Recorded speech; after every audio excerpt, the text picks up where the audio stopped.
में उठे तो पहले तहज्जुद पढ़, इसलिए कि अल्लाह के रसूल अलैहि सलाम ने फरमाया जो तहज्जुद पढ़ेगा वो बेहिसाब जन्नत में जाए, इंशाअल्लाह उसका हिसाब नहीं होगा।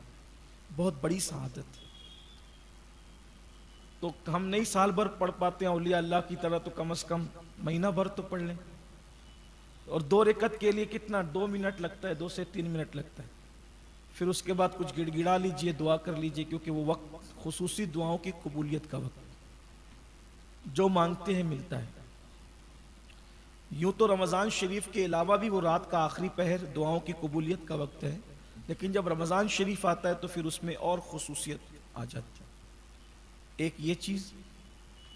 दूसरी ये चीज़, कोशिश कीजिए कि रमज़ान शरीफ में कम सोने की कोशिश की। हम लोगों के लिए सीज़न रहता है सोने का। अगर फज्र में आप सोते हैं तो आप ज़ोहर में उठ जाइए, लोग असर तक सोते रहते हैं। इसलिए कि रोज़े का मकसद है भूख और प्यास का एहसास। अब आपको भूख ही नहीं, आप सहरी करके पेट भर के सो रहे और फिर उसके बाद इफ्तार से पहले उठे, फिर इधर बैठे उधर बैठे, इसके उससे पूछे, कुछ गेम खेल लिया, कुछ व्हाट्सएप चेक कर लिया, कुछ फेसबुक देख लिया, हो गई मगरिब। आप बताएं ये क्या रोज़ा? अभी मैंने मगरिब में लोगों से यही कहा कि जो रोज़ा आपको मस्जिद तक न ला सकेगा वो रोज़ा आपको जन्नत में क्या ले जाएगा। वो थोड़ा सा रोज़ा अब तक आपने अपनी मर्जी से रखा है, ज़रा अल्लाह रसूल की मर्जी वाला रोज़ा भी एक मरतबा रख के देख लें, तो उसकी बरकत आप जिंदगी भर महसूस करें। और आपसे ये भी गुजारिश है कि सब लोग इस तसव्वुर से इस रमज़ान शरीफ को गुजारें कि शायद ये हमारी ज़िंदगी का आखिरी माह रमज़ान है।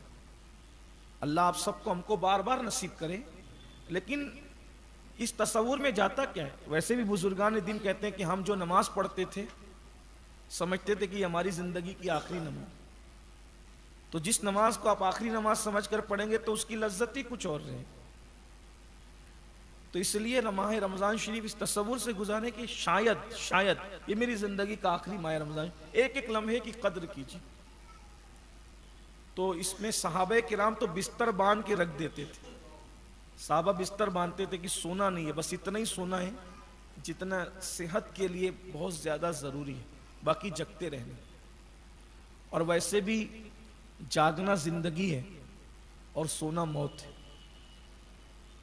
इस कौम ने जब से सोना शुरू कर दिया है, ये कौम मारी ही जा रही। जब तक ये कौम जगती रहती थी उस वक्त तक अल्लाह ताला ने इस कौम को बहुत उरूज अता किया, कोई मारता नहीं था। सो रहे हैं और सोना मौत से करीब है। फिर उसके बाद 4 चीजें अल्लाह के रसूल अलैहि सलाम ने बताई है, उस पर गौर फरमाना। ये हुजूर अलैहि सलाम का बताया हुआ ये रमज़ान शरीफ के 4 आमाल हैं। नंबर 1, और सबके लिए आसान है, किसान हो, लूम मजदूर हो, साइजिंग मजदूर हो, अमीर हो, गरीब हो, आलिम हो, गैरा, सबके लिए आका अलैहिस्सलाम फरमाते रमज़ान शरीफ में 4 चीज़ें कसरत से करो। नंबर 1, पहला कलमा तैयबा कसरत से पढ़ो, ला इलाहा इल्लल्लाहु मुहम्मदुर रसूलुल्लाह सल्लल्लाहु अलैहि व आलिहि वसल्लम। कैसे पढ़ेंगे? ला इलाहा इल्लल्लाहु मुहम्मदुर रसूलुल्लाह सल्लल्लाहु अलैहि व आलिहि वसल्लम। ला इलाहा इल्लल्लाहु मुहम्मदुर रसूलुल्लाह सल्लल्लाहु अलैहि व आलिहि वसल्लम। पहला कलमा कसरत से, सबको याद है, कसरत से पढ़ें, इससे बेहतर कोई जिक्र नहीं। नंबर 2, इस्तिग़फ़ार की कसरत करें, अस्तग़फ़िरुल्लाह रब्बी मिन कुल्ली ज़ंबी व अतूबु इलैह। ये जो इस्तिग़फ़ार याद हो, बहुत लंबा चौड़ा ना याद हो तो अस्तग़फ़िरुल्लाह अस्तग़फ़िरुल्लाह अस्तग़फ़िरुल्लाह करते हो। ये 2 अमल हो गए। फिर 2 अमल दुआ से ताल्लुक़ रखते हैं। फरमाया जन्नत का सवाल करो, रमज़ान शरीफ में कसरत से जन्नत मांगो। इसमें थोड़ा इश्क की बात और ऐड कर लें। जन्नत तो सबकी ज़रूरत है, लेकिन साथ में इश्क की बात और ऐड कर लें। जब इतनी बड़ी बारगाह से मांग रहे तो फिर कुछ बड़ा मांगे। हालांकि जन्नत भी बड़ी चीज़ है, लेकिन जन्नत ही ना मांगे, बल्कि जन्नत में हुजूर अलैहि सलाम का साथ मांगे। उनके साथ जन्नत चाहिए, उनके पड़ोस में, और मिलेगी। हज़रत मूसा अलैहि सलाम ने जब पूछा था वो बुढ़िया से कि यूसुफ अलैहि सलाम का मज़ार कहाँ है, तो बुढ़िया ने कहा मैं जानती हूँ, लेकिन शर्त है कि आपके साथ जन्नत चाहिए। तो आपने फरमाया कि तू जन्नत मांग ले, इतना काफ़ी है, मेरे साथ जन्नत। नबी तो नबी है। तो जिब्रील तशरीफ है, कहा दे, मांगती है तो दे दीजिए, क्या जाता है, उसके करम में कमी कहाँ है, वो तो मांगते तो दे दे।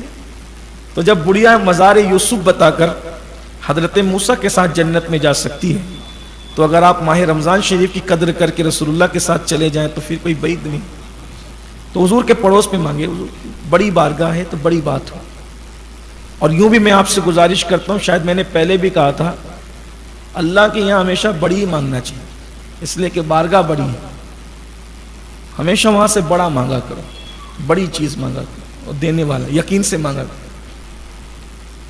उस पर यकीन है तो पहली चीज कलेमा तैयबा, दूसरी चीज इस्तिग़फ़ार, तीसरी चीज जन्नत का सवाल, और वो भी रसूलुल्लाह के साथ उनके पड़ोस में सल्लल्लाहु अलैहि वसल्लम। और चौथी चीज जहन्नम से पनाह मांगो। उसका वो दुआ सुन लें, अल्लाहुम्मा अजिरना मिनन नार। क्या पढ़े? अल्लाहुम्मा अजिरना मिनन नार, रमज़ान पढ़ते रहिए। इसका मतलब होता है अल्लाह मैं जहन्नम की आग से तेरी पनाह मांगता हूँ। और एक हदीस पाक में है कि जो मगरिब की नमाज के बाद किसी से बात किए बगैर 7 मरतबा कह ले अल्लाहुम्मा अजिरना मिनन नार, इंशाअल्लाह वो जहन्नम में नहीं जाएगा मगरिब की नमाज की। और रमज़ान शरीफ में कसरत 4 आमाल है, दुरूद शरीफ, इस्तिग़फ़ार और जन्नत का सवाल और जहन्नम से अल्लाह की पनाह। और फिर कसरत से तो दुरूद शरीफ पढ़ते ही रही। अल्लाह तबारक व तआला हम सबको तौफीक